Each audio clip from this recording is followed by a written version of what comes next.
Well, what is up there, guys? I'm making a little bit of lunch here. Just a piece of steak, 2 pieces of asparagus, a little bit of mixed vegetables here. Looks fantastic. Nothing like going back to the healthy thing.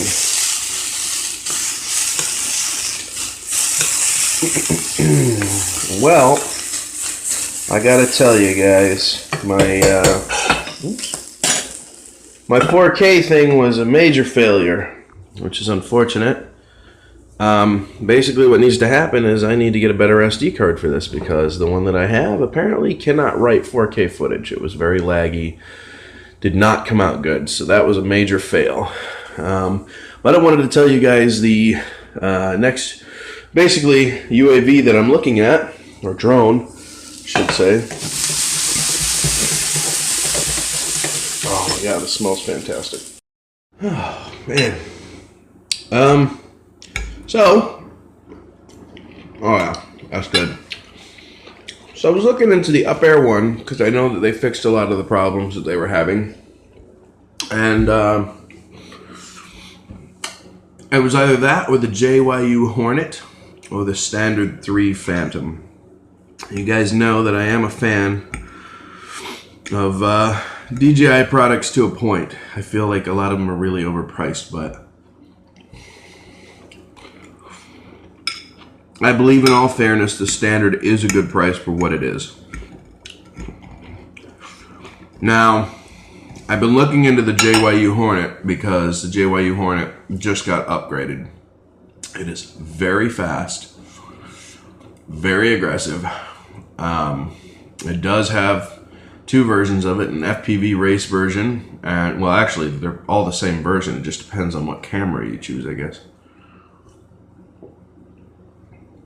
But the JYU Hornet has a 4K gimbal setup now, and I believe it's a 3-axis gimbal. I have to look at it again, but I believe it's 3. And the JYU Hornet is about, I don't know, $350, $370, and it's got a 19-minute flight time. It's got a built-in screen for the transmit. It has auto-stabilized banking system. Like, it's a good price. It's a competitor for Hubsan. The problem is that the only version that fits in the range of the Hubsan, with a few feature losses, like it doesn't have follow me mode. Now I know JYU is talking about creating a wristwatch for their product. They could go on your wrist and then it'll follow you.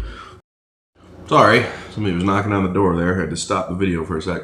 So I know the JYU is going to come with a wristwatch, or that you could purchase at some point that JYU will release, and then you can do follow me mode with the wristwatch. No obstacle avoidance, nothing like that, but it does have a really nice OSD display and no waypoints, but you can adjust all the firmware that's installed on it and make corrections that you feel are necessary. It comes with its own program to be able to edit the functionality of the drone, which is pretty nice. But apparently, this is very fast. It's very quick. It has 3 different modes. I think mode 1, mode 2 are both GPS modes, and then it has manual mode with stabilization, which is cool. But like I said, it has auto banking features, so you never have to actually apply like roll to it when you're turning. You can just use the left stick and it just carves right into it. It's probably one of the smoothest GPS flying quads I've ever seen.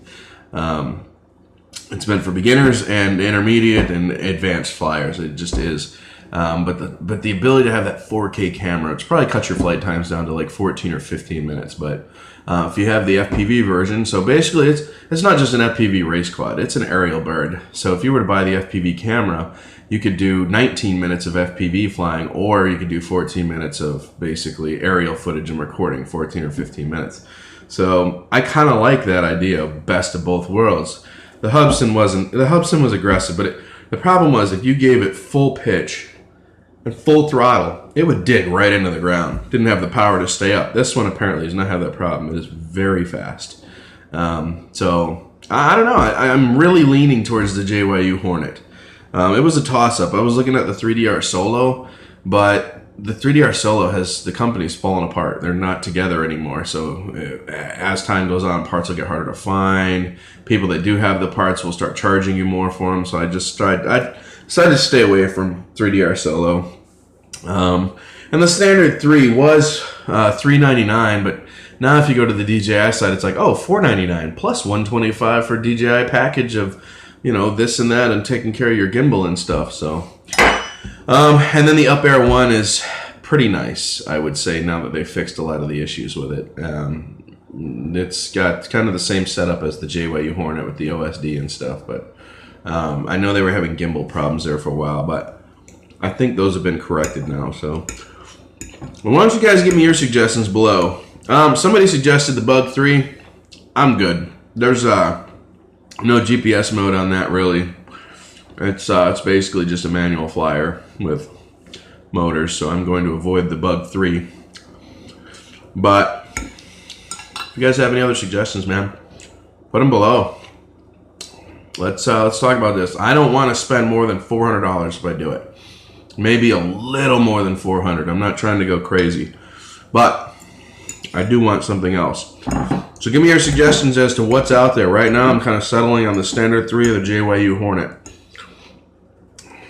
So let me know. I'm going to finish lunch and get to my day. I'll see you guys later. Toodaloo.